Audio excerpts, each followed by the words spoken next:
Good morning. Look at this gorgeous view. I am going to have a food for thought video here for you. Then hopefully I won't drag it out too much because I don't want to make it a real lengthy one. So I'm gonna get right to it. I'm gonna get Lucy in the picture. Lucy found a ball. You know what? I'm gonna do this in front of this beautiful backdrop. So, I want to talk about connection because, as you know, effective dog behavior is all about connection. And it's all about relationship. Helping a dog feel safe with us, but in their ways. So, and I am not going to finish my whole thought. I'm going to let you finish that thought. That's why I said it's a food for thought video. Because I want to trigger into participating in some of those questions. Okay? Thank you guys. So let's start with neurochemicals. Thank you. Let's start with 2 neurochemicals.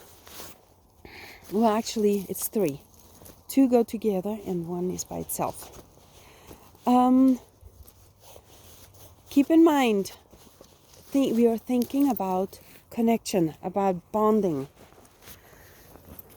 Dopamine, if you have listened to us and read our stuff before, you know that dopamine regulates the seeking system. Dopamine seeks and recognizes rewards.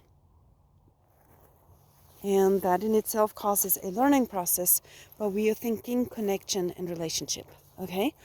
So dopamine seeks and recognizes anything that is rewarding. It does not have to be food. It can be safety if there's danger. It can be winning a fight if there is any frustration. It can be just something exciting, something pleasurable. Lucy.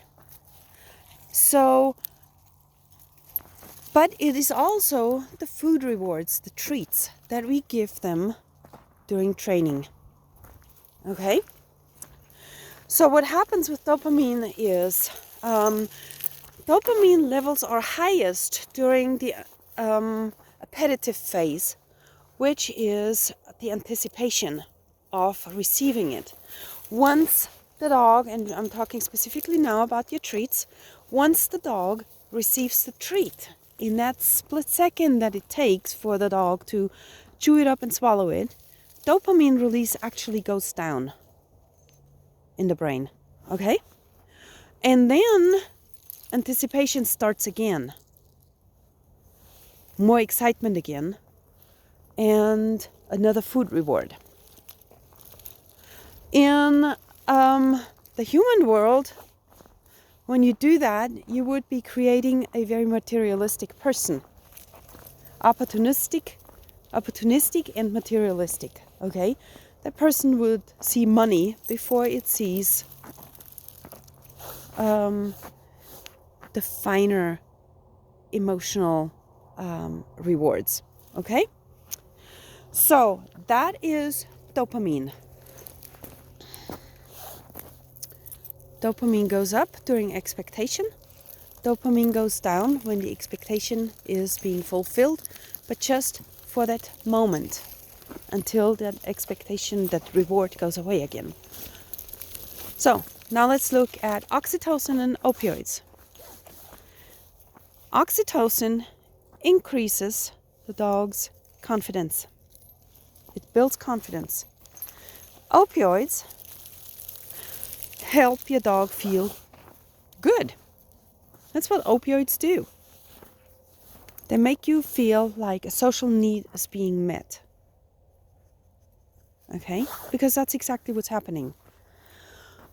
Oxytocin and opioids are released while we provide care to them, while we engage our own care system and release those chemicals in them through petting and cuddling and social interaction, including play. Play also, rough and tumble play, the kind of play where you touch, the kind of play where you really get down to it. That also increases opioid production or opioid release in the brain. So, the difference between dopamine and opioid, one of the biggest differences is food is rewarding, okay, and touch, cuddling is rewarding.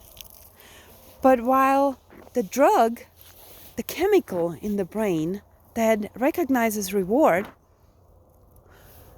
in form of food, that's the dopamine, while that goes down during the delivery of the reward, oxytocin and opioids go up during the delivery of that reward. Okay? Dopamine is also at play when the dog seeks cuddling, when the dog wants to be petted. When you start petting your dog, dopamine will go down. Remember, dopamine goes down during the moment of reward. And whereas when you reward with food, dopamine just goes down and nothing replaces it. When you reward with cuddles and social interaction, dopamine goes down, but the feel-good chemicals go up. They increase. So, my question for you now is, when it comes to connecting, emotionally connecting with your dog, building a bond, which one do you think gets the job done? Food rewards or social interaction? And no, food rewards are not social interaction if that is what you're thinking. Okay? Is it food rewards or social interaction? Think about that from a neurochemical standpoint, from a neurochemical point of view. That will give you your answer. Now, if you can combine your food rewards and your social interaction, guess what? I'm going to leave that question open too. Let's discuss this. Okay? I hope you took the time to watch this video. It wasn't so much about what you saw. It was way more about about the message. And so let's discuss this, please, because this is important for your dogs, and it's also important for you because that relationship involves you as much as your dog, and the neurochemicals that flow in your dog also flow in you, and they flow in you simultaneously. Okay, so it doesn't just affect your dog what is happening in your relationship, it affects you as well. This is Diana with Effective Dog Behavior. Talk to you later. Bye.